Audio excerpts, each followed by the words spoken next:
अस्सलाम वालेकुम मेरे दोस्तों। मैं उम्मीद करता हूँ आप सब खैरियत से होंगे, खुश होंगे और मुझे अपनी दुआओं में याद करते होंगे।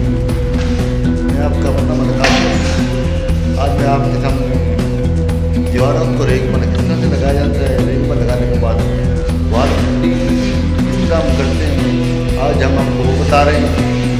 क्योंकि जो पुराना मकान में वाल पुट्टी लगाने का तरीका अपना होता है, नए मकान में अब वाल पुट्टी लगाने का तरीका अपना होता है। आप मेरी काम देखने से पहले मेरे वीडियो को लाइक कर दें, सब्सक्राइब कर दें, घंटे की बात पर कर दें। मेरे दोस्तों, मेरे अजीजों, आप लोग मेरे अपने हो, मैं आप लोगों को सपोर्ट मांगता हूँ, आप लोगों की मदद मांग रहा हूँ। यूट्यूब पे आप लोग मेरी सपोर्ट क्या करें। आप लोगों का बहुत बहुत शुक्रिया काम करने का।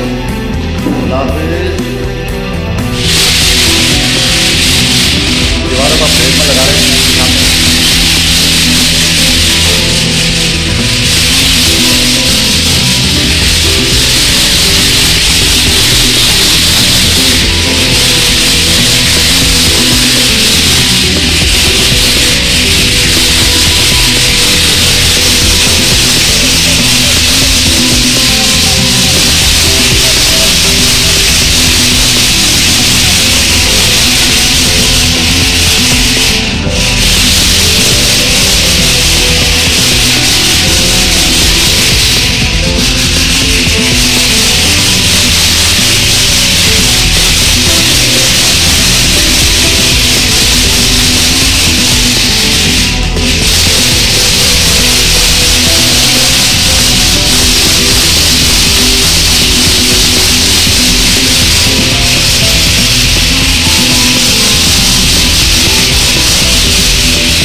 चला गोली